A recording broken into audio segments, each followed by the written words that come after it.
এই যে দেখুন বিয়ের পালকি, বাহ! পালকির যে ইয়ে থাকতো না, বিল্ডিং এ 108টা কক্ষ, তাও আবার মাটির বাড়ি। উপরে যাচ্ছি, মাশাআল্লাহ।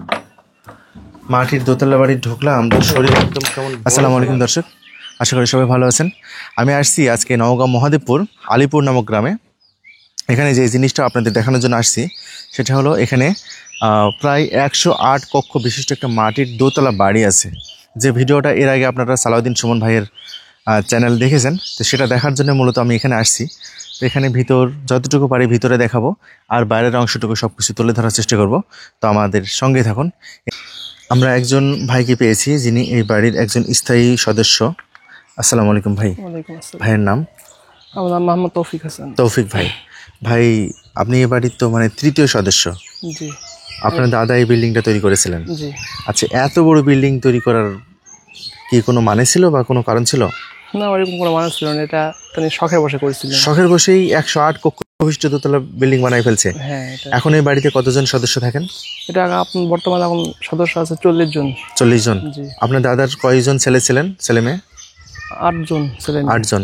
জি। তাদের বংশ বিস্তার করতে করতে এখানে এই অবস্থা। জি। আচ্ছা, 108টা কক্ষে কি মানুষ থাকে এরকম? জি না, নিচে থাকে, উপরে ফাঁকা থাকে। উপরে কোনো মানুষই থাকে না? জি না। আচ্ছা, এখানে শীতে কেমন লাগে আর গরমে কেমন লাগে একটু বলবেন? শীতের অনুভবটা আমাদের অনেক অত্যন্ত চমৎকার পরিবেশ। জি। আর গরমের সময় এখন অনেক আরামদায়ক। এটা ভিতরে তেমন কোনো গরম লাগে না?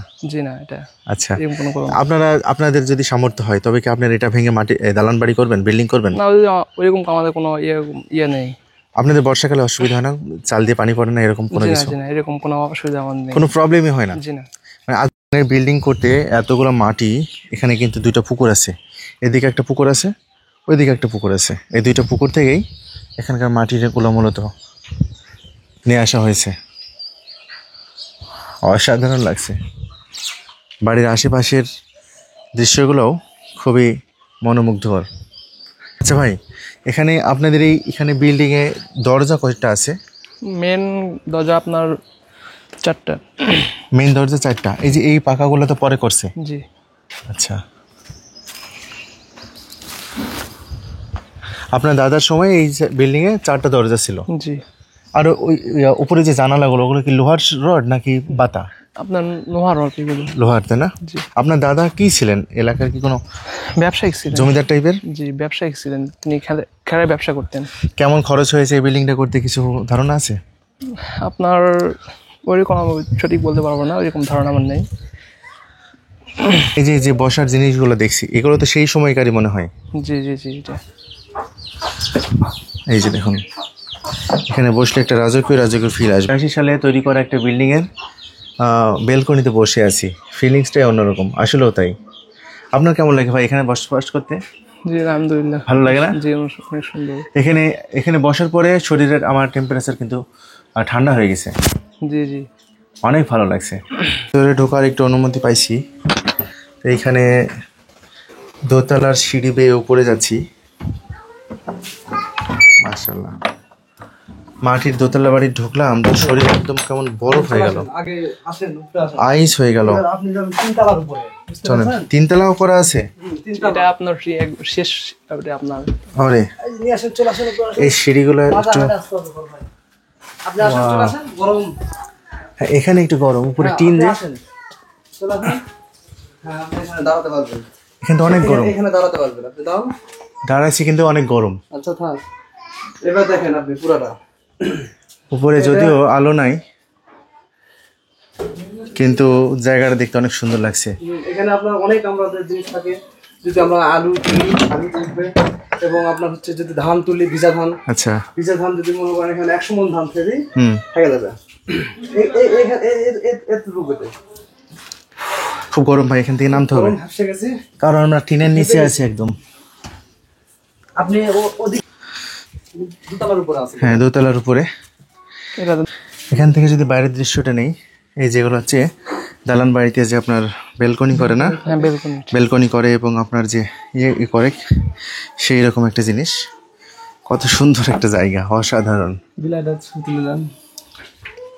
বিলাইটা শুয়ে আছে রাজার বাড়িতে। ধান, রসুন এগুলো। এই যে এই ঘরে রাখা হয়েছে পেঁয়াজ, রসুন ইত্যাদি গৃহস্থলী বাড়ির যা কিছু রাখা উচিত। ওয়াও, এটাও তো একটা ঘর। জি জি এটা এখানে মানুষ থাকে না? জি না, এটা আলু এগুলো, ধান চাল আলু এগুলো। এটাও একটা ঘর, এটা একটা আলাদা আলাদা ঘর। একটা দেওয়ালের তো অনেক অনেক মোটা দেওয়াল, জি এটা জি অনেক মোটা এটা। অনেক মোটা। প্রায় 1 ফিটের বেশি হবে, 14 ইঞ্চি বা 15 ইঞ্চির মতো হবে। ওটা 2 ফিট করে। জি ওইগুলো নিচে, 2 ফিট। ওগুলো 2 ফিট। আর আপনাদের যে ছাদটা আছে না, ছাদটা দেখুন কি দিয়ে তৈরি, এগুলো বাঁশ। বাঁশ আর সেই সময়কার বাঁশ দিয়ে তো তৈরি ভাই, চেঞ্জ করা হয়নি তো কিছু। করা হয়নি। এই যে বাঁশ আর আপনার হচ্ছে তাল কাঠের ইয়া, তীর তালের বলে, তীর। তীর বলে এটাকে, তীর। জি তীর। দেখুন কত সুন্দর লাগছে। কারেন্টের আলো নেই, ক্লিয়ারলি দেখাতে পাচ্ছি না আমি। আপনি দেখতে পাচ্ছেন মাটির বাড়ি ইটের বাড়ির থেকে ঠান্ডা বেশি। হ্যাঁ অবশ্যই, মাটির বাড়ি জি ইটের বাড়ির চেয়ে থেকে অনেক ঠান্ডা। অনেক ঠান্ডা। এখানে আপনার আলুর কোলেস্টারের মতো আলু রাখা হয়েছে। আলু এখানে বছর থাকে, ধরো 1 বছর। 1 বছর থাকবে। এভাবে। আর এই যে মাঠ, জানালা, এগুলো হচ্ছে আপনার বাতার, লোহার না। এই কিন্তু এখানে অনেক ঠান্ডা, অনেক সুন্দর। এই যে ছোট বাচ্চাদের ঐতিহ্য, মনে করেন এটা কত 400-500 হলে হবে। বড় লোকেরা মনে করেন দোলনা, দোলনা। হ্যাঁ 1 লাখ 1.5 লাখ টাকা দামের দোলনা ইউজ করবে হ্যাঁ বড় হ্যাঁ, লোকেরা, তাই তো। বুঝতে পারছেন? আর এটা দিয়ে আমাদের সন্তানেরা মানুষ হয়ে যাবে।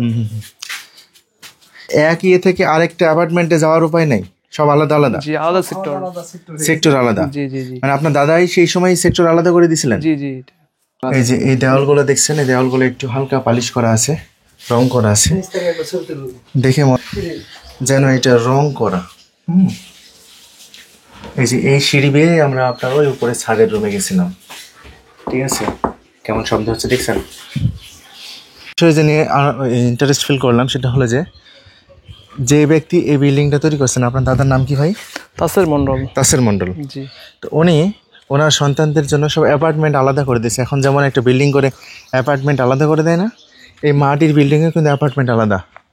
এক চাচার সাথে আরেক চাচার মানে সরাসরি যাতায়াতের ব্যবস্থা নেই, গেট দিয়ে ঘুরে এসে আবার গেট দিয়ে যেতে হবে, কি ভাই? জি জি এখানেও তো আপনার এক চাচা থাকেন, জি সব আলাদা সেক্টর। আলাদা সেক্টর। আর এগুলো তো পরে তৈরি করা। জি তখন তৈরি করেছে এটা। এটা জি এটাতে ইটের। জি পুরো ইট, আচ্ছা, ফুল সুন্দর ফুল খোদাই করছেন এগুলো। আপনার পালকি উপরে এটা দেখেন, এটা দেখেন ওয়াও, এখানে একটা পালকিও আছে। বিয়ের পালকি এটা।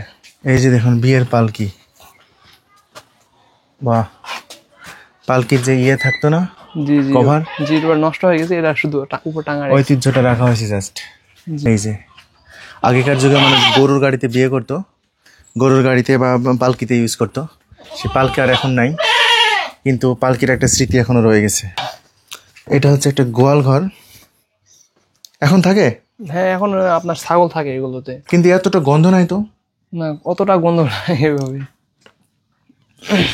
এই যে আপনার দোতলা যে রদাগুলো তৈরি করছে এখনকার, যেমন ইয়েগুলো তৈরি করে আপনার কি বলেন, বিম। এই বিমগুলো হচ্ছে তালের তীরের এবং মাটি দিয়ে লেপা। কত চমৎকারভাবে এখনও এটা দাঁড়িয়ে আছে। বাড়িটার এই অংশ থেকে আমি জাস্ট একটা অংশ ঘুরলাম এতক্ষণ, আরও 2টা অংশ আছে। এখানে মনে হয় উপরে মানুষ থাকে। জি উপরে, হ্যাঁ উপরে থাকে। আচ্ছা, এই গেট দিয়ে আর এখন তেমন মানুষ যাতায়াত করে না। জি না এটা বন্ধ। ভাই একটা বিষয় জানাতে চান আপনাদের যারা এখানে আসবেন, এখানে একটা বলেন কি তৈরি করতে চাচ্ছেন? যে আমাদের বাড়ির একটা ঐতিহ্য আমার দাদু করে গেছেন, তো আমাদের এই উদ্যোগে আমাদের একটা মিনি পার্ক তৈরি করতেছি ইনশাল্লাহ, কাজ শুরু হয়ে গেছে। এখানে অনেক দর্শনার্থী আমাদের বাড়ি দেখতে আসেন। কি কি থাকতে পারে এখানে? এখানে আপনার বিভিন্ন ইয়ে থাকতে পারে, আপনার পুকুরে এখানে আপনার বিভিন্ন রাইড থাকবে, আবার বিভিন্ন আপনার দোকান এগুলো দেওয়ার পরিকল্পনা আছে এই ভবিষ্যতে। ঘরটা কিসের? এটা আপনার তৈরি করছি আমরা গেস্ট রুম। গেস্ট রুম, হ্যাঁ মানুষ আসলে বসবে এখানে। বাংলাদেশের একটা গর্ব এবং ঐতিহ্য। আমার মনে হয় বাংলাদেশ সরকারের উদ্যোগ নেওয়া উচিত এটাকে একটা জাতীয় যে হেরিটেজ সেই জায়গায় স্থান দেওয়া। কারণ একটা বিল্ডিংয়ে 108টা কক্ষ, তাও আবার মাটির বাড়ি। এখন দালান বাড়িতে হচ্ছে অনেক কিছুই, কিন্তু এগুলো কিন্তু হয় না। এখন আর কেউ মাটির বাড়ি খুব একটা তৈরি করে না। সেই সময় 1986 সালে একটা মানুষের মাথায় আসছে মাটির বাড়ি তৈরি করতে হবে 108 কক্ষ বিশিষ্ট। ওয়াও, ফ্যাসিনেটিং, অসাধারণ লাগলো। তো আমরা জাস্ট এই সাইডটা দেখিয়ে দেবো। ইম্পর্টেন্ট বিষয় শেয়ার করি আপনাদের সাথে, সেটা হলো এই যে পুকুরটা দেখছেন, এই পুকুরের মাটি দিয়েই কিন্তু এই ইয়েটা তৈরি করা ভাই। জি এই পুকুরের মাটি গোটা বিল্ডিং তৈরি করতে যত মাটি ইউজ করা হয়েছে সব একটা পুকুর আর ওইদিকে আরেকটা পুকুর আছে। তাহলে বুঝুন একটা বাড়ি তৈরি করতে একটা পুকুর হয়ে গেছে। কি কি মাছ আছে ভাই? অনেক মাছ আছে তো মনে জি হচ্ছে। জি জি, অনেক মাছ আছে এখানে। এটা হলো বাড়ির একদম ফ্রন্ট সাইড। আপনারা যখন আসবেন এই যে তাল গাছ দেখছেন, রং করা তাল গাছ, এদিকে এসে আপনার এই দৃশ্যটা আপনার চোখে পড়বে। এদিকের দৃশ্যটা আরেকটু উঁচা এবং আরেকটু গর্জিয়াস টাইপের মনে হচ্ছে আমার। এগুলো পরে অ্যাডিশন তৈরি করা হয়েছে। এই যে পুকুরেও শান বাঁধা আছে।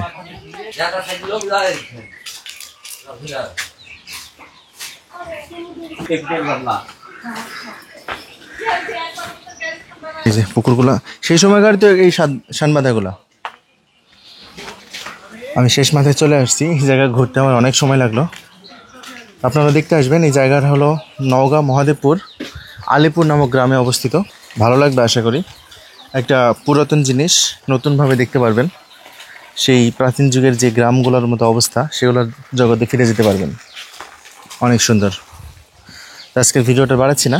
যদি আপনাদের ভালো লাগে অবশ্যই শেয়ার করে দিবেন এবং কমেন্টস করে জানাবেন কেমন লাগলো। ভিতর বাইর দুই সাইডে দেখানোর চেষ্টা করলাম। এখন প্রত্যেক মানুষের ঘরে ঘরে তো আমার যাওয়া সম্ভব না। একটা দেখলেই তো ভাতের দানার মতো সবটা দেখা হয়ে যায় আপনাদের। ওকে, তো ধন্যবাদ সবাই, ভালো থাকবেন। আপনাকেও ধন্যবাদ ভাই, সময় দিলেন। জি আর আপনাদের পাশে তো আরও মাটির বাড়ি, জি জি প্রচুর মাটির বাড়ি তো। জি আর আসার পথে দেখলাম তো অনেক মাটির বাড়ি এদিকে। জি মাটির বাড়ির অভাব নেই মার্শাল্লাহ। জি। তো ওকে, সবাই ভালো থাকবেন, সুস্থ থাকবেন। আল্লাহ হাফেজ।